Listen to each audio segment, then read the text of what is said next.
back in my van, on my way back to Nashville right now. I figured, fuck it, let's do a podcast. Welcome back to the Guitar Player in His Van podcast.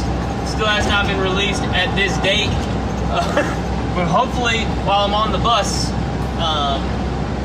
I'm going to release the first episode, or put out the plans to release the first episode for this Friday.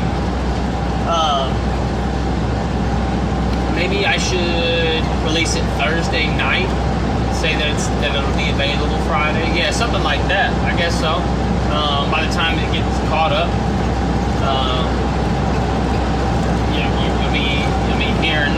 I don't even know what I'm saying now. But anyways, so been on tour. Played 6 gigs on the road the past 2 weeks. The first 3 were in Texas. We did Houston, Dallas, San Antonio, and it was fucking amazing. And then the next 3, we did Tulsa, Oklahoma, Fayetteville, Arkansas, and then Oklahoma City. Great time. Having so much fun with my bandmates. Having so much fun with Ryan. And creating music with Kalani on the beat. Motherfucker. Just amazing times. I mean, getting closer with everybody, getting to know each other so much more. They've all grown on me. My whole crew, my whole production crew.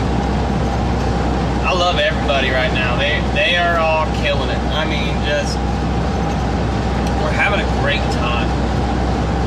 It's amazing. Belus and Ryan, I couldn't ask for better bosses and friends, especially at their level that they are at, and they've been working together for so long at this point. To bring us in the fold and have so much respect for us is phenomenal. I can't say enough about them and the things that we're doing.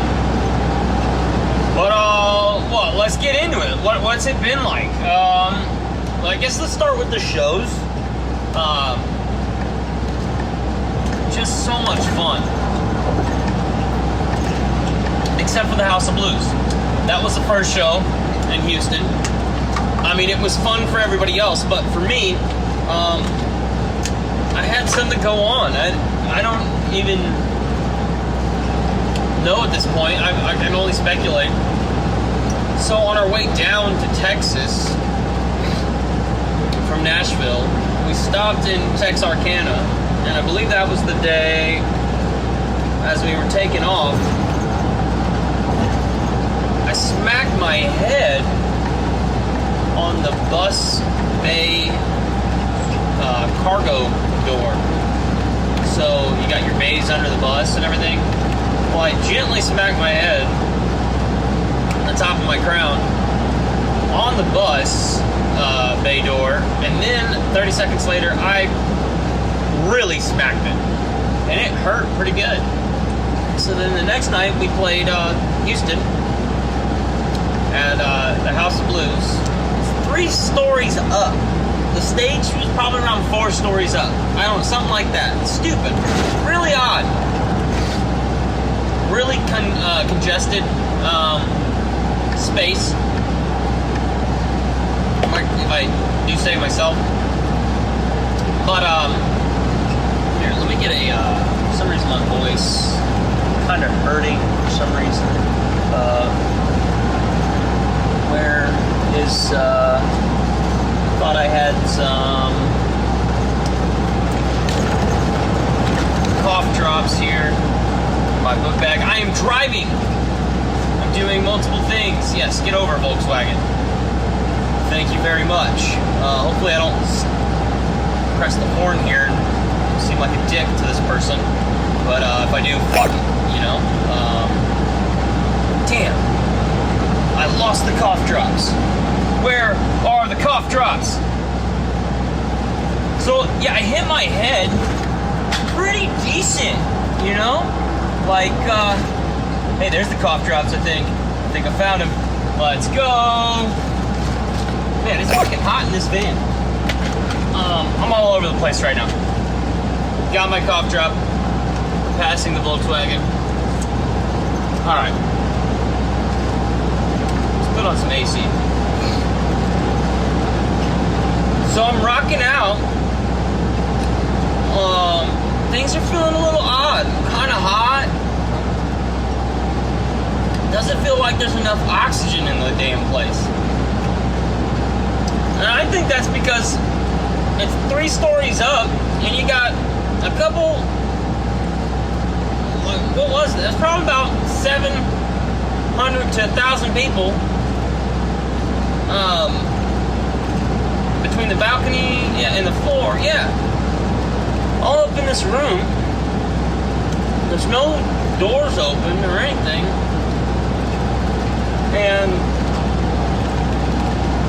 maybe I was banging my head too hard. I didn't realize that I had hit my head for another, day and a half. And then I was like, oh, wait a minute, I hit my head. Maybe I was concussed a little. So I'm singing. I'm belting, and it might be my ears, my in-ear monitors that are molds. Maybe I don't understand how to belt with those on anymore. Really odd feeling. I nearly blacked out, so I almost passed the fuck out on stage singing Alcoholic Shrink during the chorus with Ryan, and I just had to back off after that. And I'm like, whew. Once I can gain my composure and look at side stage, I yell at my security guys during the song a little bit. I just nearly passed the fuck out. And the song gets over, and I just tell them, hey, I almost just passed out. Seriously, I almost just blacked the fuck out on stage. So I get them all worried. JJ comes up, give a little intermission relief to Ryan, and Ryan lets him, get up there and give him a little spotlight, Rob is already, our security guys already talked to JJ, hey, give us a second, let's look at Tyler for a second, and they gave me, about a minute and a half or something, for about 45 seconds I took in some oxygen. I felt a little bit better after that, but for basically the rest of the show, I was battling anxiety and trying not to get taken off.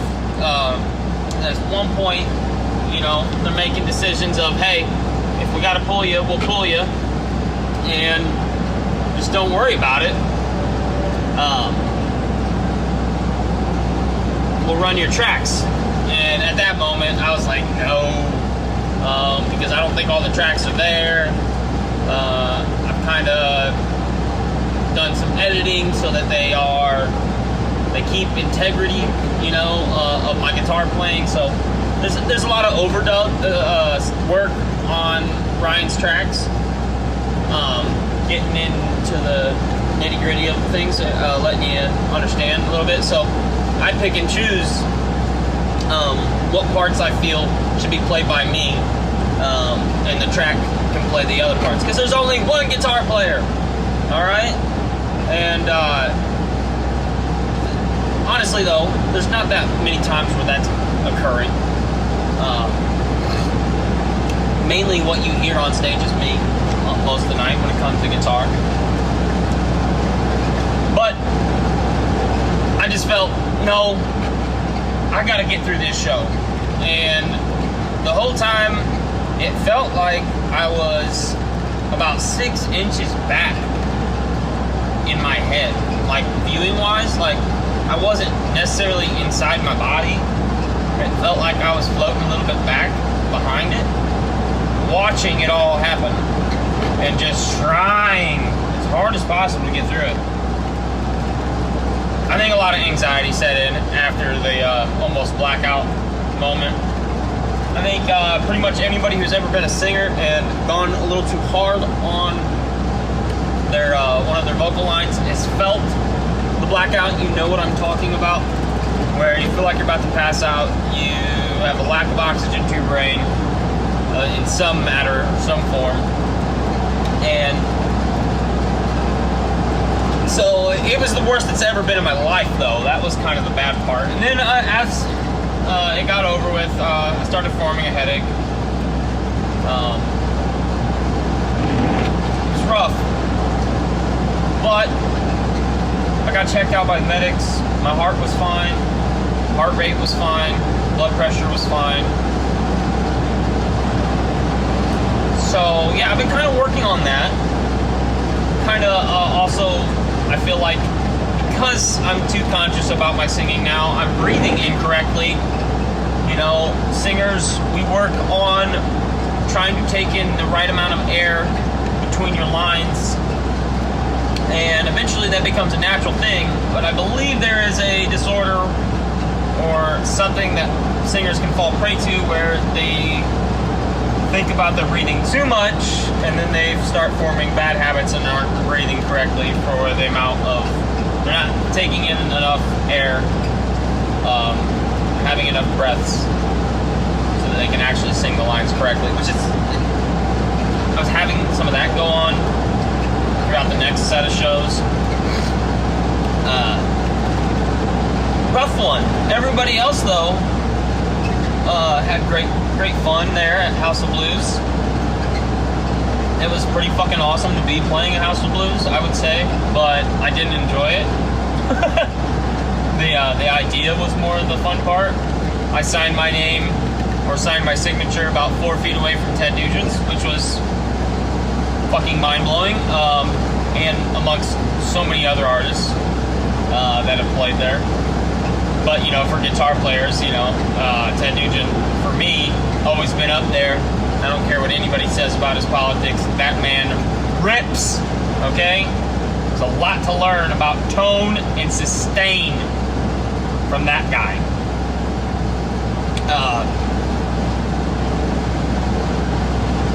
Pretty crazy to be playing there.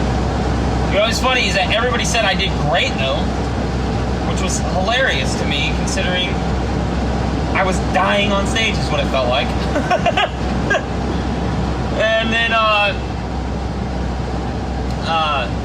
yeah, Nate Wilson, our lighting director, or LD, and our PM, current interim, I don't know how you say it. Love Nate. Nate's basically one of the biggest reasons why I'm a part of this group.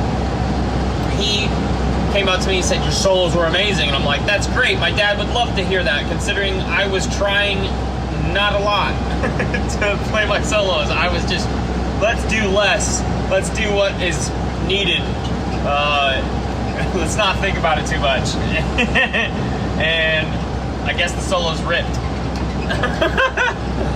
Which, that's something my dad's always stressed to me. It's, hey, could you try a little, less notes, maybe?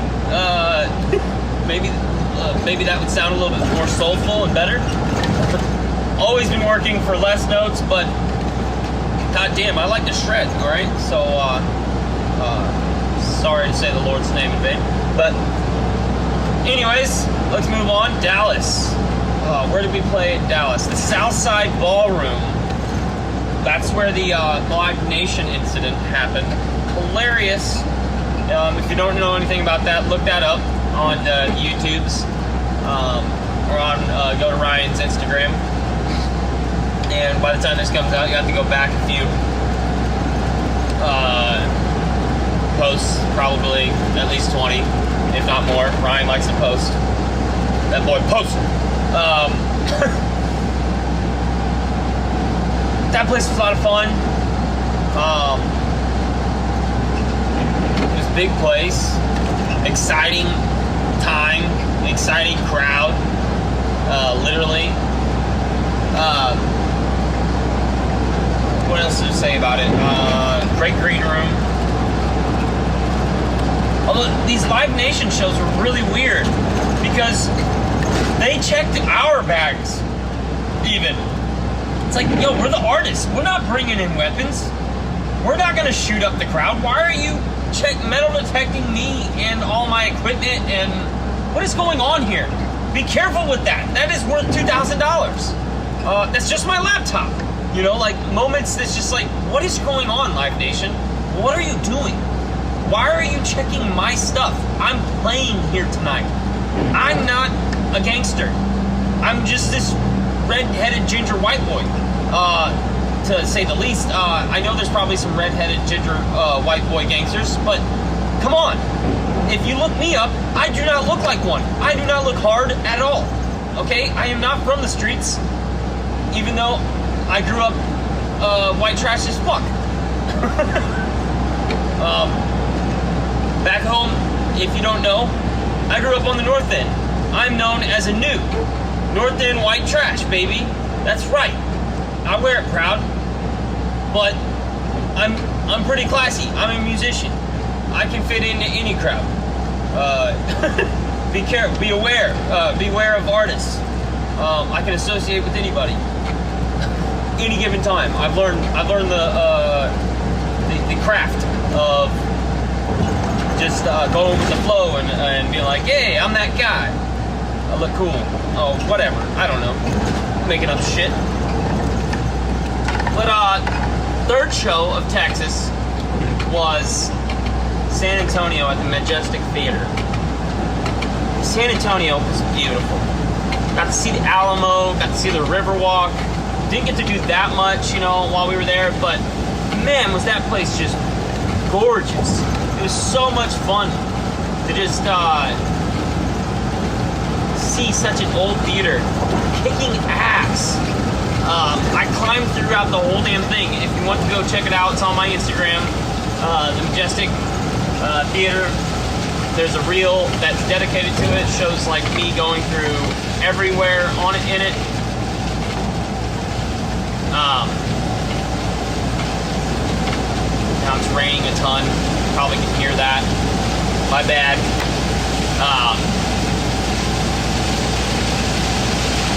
Man, it's raining. So, yeah, that theater was amazing. The stage was huge. We got the set put on that place. Love the living room set. Just because it's fun to run around. Jump off the couches and tables and shit. It was a great time. The crowd, we didn't fill the place, but the crowd was great. They were very alive. At the end, with Southside, we were on some Southside shit, whole squad, you know. They all got down, except us in the band. They got down into the crowd and like grouped up together. It's pretty cool. Ryan, Kalani, T2, Broadnecks, JJ, they were all surrounded, put in there, and it was fucking, it was a blast just watching everybody go crazy. We had a great show there. And then we had a week off, and we went to Airbnb in Houston. I would say it was in the hood, but pretty much all of Houston is the hood, kind of. I'm just gonna say it. Like, ain't nothing I ain't ever seen before, though. It's just like times 100, you know, compared to home. There's just a lot. There's different sections of the city, you know, segmented for different classes of people, races, and class. It's kind of sad, but at the same time, like, it's just humanity. Like, I don't get offended by any of that shit, really. It just is what it is, you know, at this point. Have you not seen this country? Have you not paid attention to the news? I mean, good Lord. We'll be very lucky if not every place ends up like that. But you can still see that there's community. I mean, ice cream guy truck was in a fucking Astro van selling ice cream, slinging the cream out the side, and he was doing fine. Very communal. We went to their mall, had a great time. Ryan just is amazing.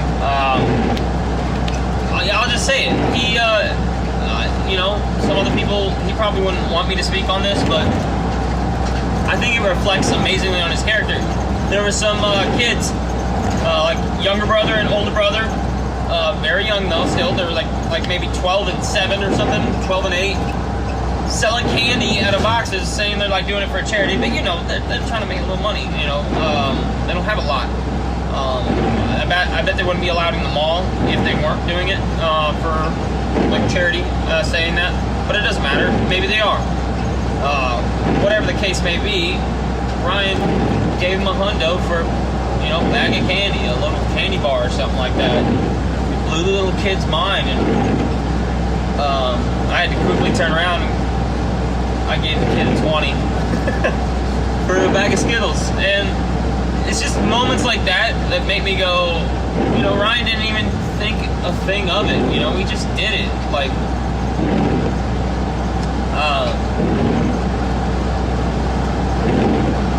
he's the people's champ for a reason, damn it. He didn't tell the kid who he was. He didn't care if you know who he is. Pretty much nobody in the mall really recognized him at all. I don't think once. And yeah, those are just things that make you fall in love with Ryan. All right, if you don't like Ryan, I don't understand why that is, and maybe you could tell me. But you should maybe dig a little deeper in your heart and in your mind, and stop judging so hard about whatever it is that makes you not like him. See past some of his wilder moments and things like that, and understand the guy is a very real, sincere, big-hearted person. He's so passionate. He wears his heart right on his sleeve, and yeah, I've known many men like that in my life, and pretty much every single one of them offends people, and people think they're an asshole, and for some reason I just love them. Maybe it's because I'm kind of like that. I don't really care. But we went to a guitar center, got some equipment. We're recording fully digital, and yeah, we're starting a band apparently called the Dixielanders. It's pretty fucking sweet. Ryan wants to have a band outside of his own name and start a new project, basically. It's very interesting. You know, a lot of artists do this type of thing. And he really wants to see it be super successful. I think he wants it to be bigger than himself, actually, which is so crazy that he's found people like us. He loves us. He loves the fact that we want to do things, and he thinks the world of us. And it's kind of this mutual admiration going on. But you know, I mean, Molly's she's basically always been a career musician. She's very talented and gifted. She just has it, you know? I've had to work for everything that I have, even though I've been told I've been a rock star since I was 17, or earlier than that. This is my first big shot outside of my own hometown, in my area. And Ethan, you know, he's never even thought that this would be legitimate. He's just there for the ride with his buddy Aaron Walker. When Aaron got the nod from Ryan to come open for him and shit, and now he's a part of this, and he's just just as mind blown as me. Him being a trim carpenter and me being a carpenter back home. It's just it's wild that they see, you know, I'll go back to it, like Belus and Ryan see so much potential in us. And Ryan especially. Kalani sees it too. Kalani, I love talking with Kalani. Ah, man. Me and him, when it comes to like the philosophy of making music, that we just connect. It is something else. We can bounce each other ideas off each other. He has a great game plan. It's just phenomenal, you know. And hopefully these cops leave me alone. I'm a good boy, I promise. Don't come after me, coppers. There were the police. They were back there. Damn it. I'm driving 72 and I'm staying there. Thanks, Kentucky police. You guys are killer.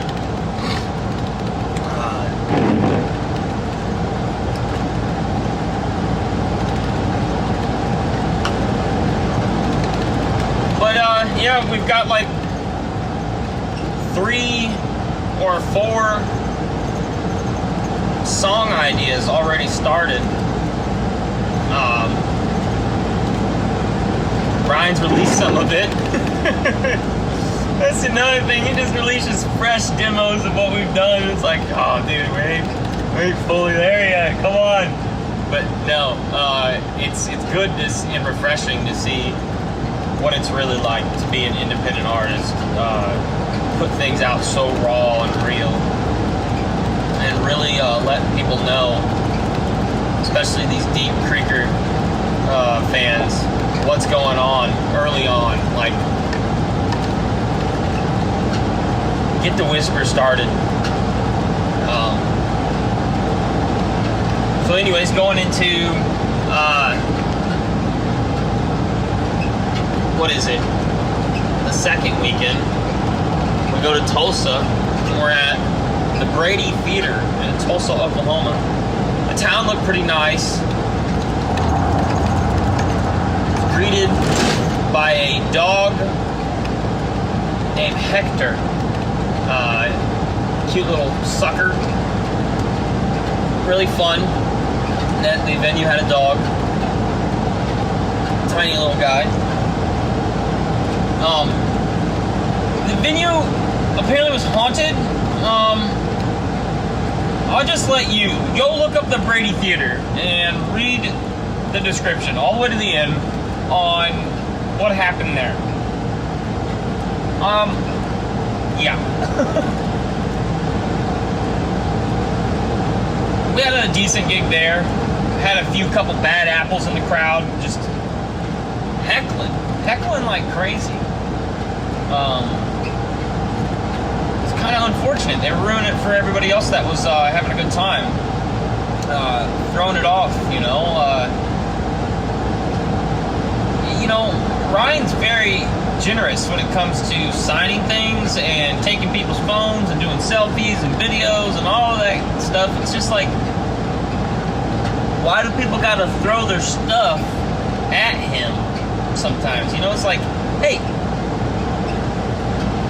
how would you feel if you were on stage and people were throwing shit at you, motherfuckers? Sorry to be angry like that, but come on. Like, think about it. Put yourself in his shoes. He's no different than you. He is a human being.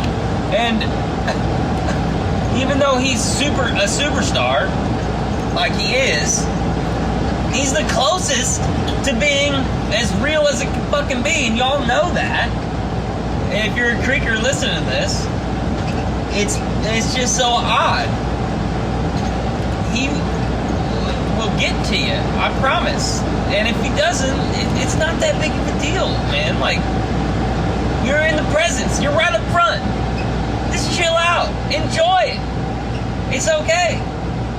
I promise, if you enjoy it 100%, he's more likely to enjoy it with you at the end of the night and come down to the rail and sign a bunch of shit. We'll sign some shit for you. And I mean it. The guy is just, he's trying to do it all. Always. And his mind works a million miles an hour. And he's trying to be on top of his game. And it's unfortunate, and it feels like people might, offend that and throw them off a little bit. There's no reason for that.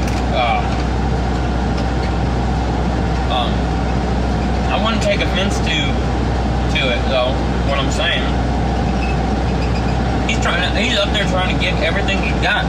He wants to put on the best show that he can possibly do every single night. And I'm just mind blown by him every day that I'm hanging out with him and performing with him. And I don't know, the feeling is very mutual, I guess, which is astonishing. But anyways, we went to Fayetteville, Arkansas, where we played at JJ's Live. Me and Molly played some pickleball on their pickleball courts. That town was pretty fucking neat. Other than the fact that morning we left from Tulsa at 4 a.m., 5 a.m. or something like that, and we all were sleeping on the bus in our bunks.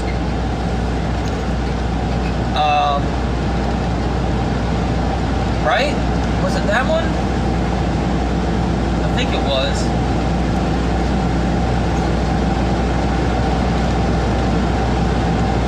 I don't remember now. Damn.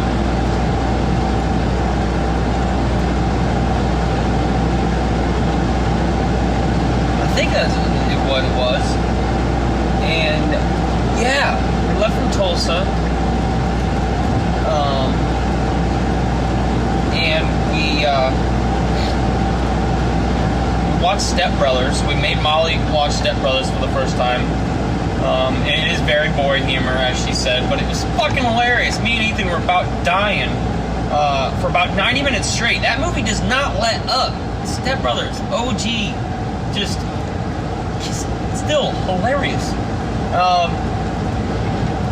So I went back to my bunk, and I shouldn't have. I was just going to lay in it, and then I fell asleep. I woke up around 7-something with a text from Ethan saying, "Hey man, where you at? You coming up?" Told me the room.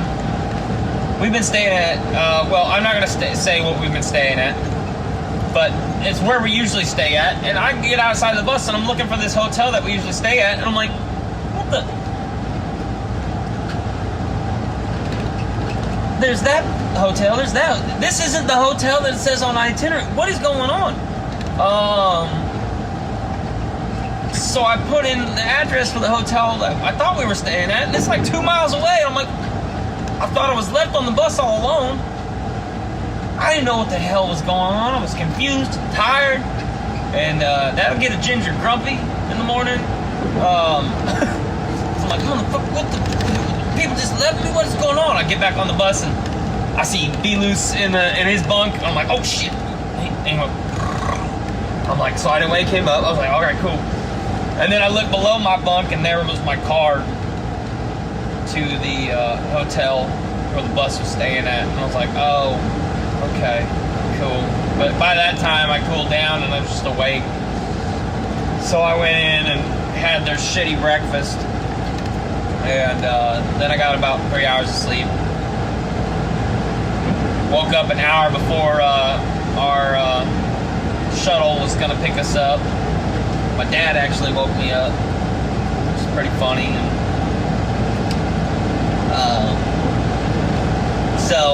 Anyways, we got to JJ's. Pretty small stage, but amazing room. They have a tremendous mural on the wall there. I absolutely had a great time. I won't let you know what happened at the beginning of the show. But I made an awful mistake that I'm never going to make again, and if I do, I will officially fire myself and let myself go. The last show of that run last weekend was Oklahoma City, and we played. Where did we play? Where did we play? It was the Criterions. something like that. Pretty cool place. We had such a great time. It was probably my favorite show. Ryan brought up, we played Holler Boys twice because Ryan ended up bringing up a kid to sing it with him. It was so much fun. See that. And then he also brought up a kid. We encored with YZ that night. And it was like a 10, 11-year-old kid. He knew all the words to YZ. We got his ass up there and we just rocked it. So much fun. We had a tremendous time. Yeah, I don't know how to describe it. That one was a great gig. I just had a lot of fun. I love touring. I love being on the bus. I hate being away from my girlfriend and my dog, and my kitty cat, and my bunny rabbit, and my bed. Being in my bed with my lady.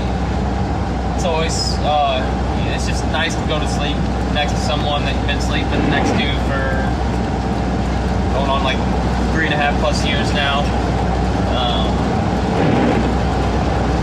It's rough to get away from that, but I don't know what it is about tour life. I imagine if I did it for a month straight, I'd probably be dead. Not like dead, real dead, but like I'd probably be over it.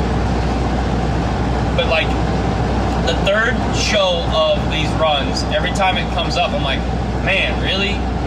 It's gonna be the last one of this? Like, we're not gonna go do this again tomorrow? We're not gonna go to sleep on the bus, wake up somewhere else in a different city, and start it all over again? We got a certain amount of time. Everybody goes, gets into the venue, gets adjusted, sees what's going on, fills it out, finds their comfortability, you know, gets ready for sound check, works out any bugs that we run into with signal and all of that stuff. And yeah, I don't know, it's just so much fun. I enjoy it. I enjoy it so much. I love my bandmates. We became stupid close in a short amount of time. We pretty much do everything together. We don't hate each other yet. We definitely argue over silly shit sometimes, but it's fun because we get, you know, we are very individual, free-thinking, silly, opinionated people that care for each other. And the biggest thing that I think I've realized is that I think we're supposed to learn from each other in our own unique ways. And me being 30, Ethan being 27, and Molly being 24, that like 3-year gap range for each of us, it just works well. I have no idea what Molly's saying sometimes, and neither does Ethan, but it's so great. It's a good time. Like she said, gagging, like it was a positives thing, and I'm like, what the fuck? What is? No, like if you're gagging, doesn't that mean it's like it's awful? No, she's like totally like looked at a pair of shoes or boots or something, and she's like, I'm gagging at these, and I'm like, okay, all right, that's a new one. But I'm on my way back to Ashland right now, Ashland City, Tennessee. About an hour out.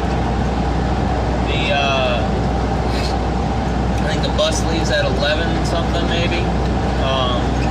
We'll be heading down to Florida for a 3-gig run, and then we'll be taking a little break on a beach somewhere in between our 2-show run in Birmingham to South Carolina. And then we'll be going back to Nashville. I think we'll be going home after that. Hopefully they'll be picking me up on somewhere, and we'll be finishing out our first leg, really, this April. Going to Green Bay and then Moline, East Moline, Illinois. And it happens real quick. It kind of sucks that it happened so quick because I love this stuff. I love playing shows with these people. I can't get enough of it. Just going out there every night and seeing what I can make happen on my end, seeing what we make happen on our end. Just being the thing that I know I'm supposed to be. I've teared up many times already so far. And it's because it's really tears of joy because I love this stuff so much. I love the shitty moments.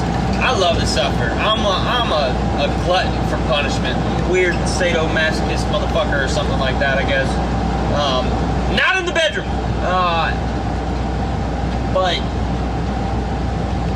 it's just, I don't know. Lifting in gear, hauling in stuff, having good friends to hang out with. Theodore and Billy couldn't be a better pair of dudes to hang out with and break each other's balls all the time. It's a great vibe. We all give each other shit constantly. But we know if this shit does hit the fan and go down, I know those guys, I know my bandmates, I know everybody on our crew. We would be on some gang shit. Even though we ain't about that gang, we be on them wang. We squad up. And it's just, I don't know. It's too much fun. Just way too much fun. I can't wait to be back in Ashland here in an hour. Be living it up again on the bus. I'm gonna make it pretty short this time and cut it off here. Hopefully I get this thing out. I've probably been saying that every single one of these podcasts, but I think I'm gonna try to, while I'm on the bus, get this sucker out to the world. The first one from pre-tour and all of that this Friday. Anyways, this has been the Guitar Player and His Van podcast. Sorry, I still don't have no microphone and proper setup with noise gates and all of that. Maybe I could work on some filtering in Logic for the audio, see how it turns out. Anyways, if you're listening, love you. Peace out.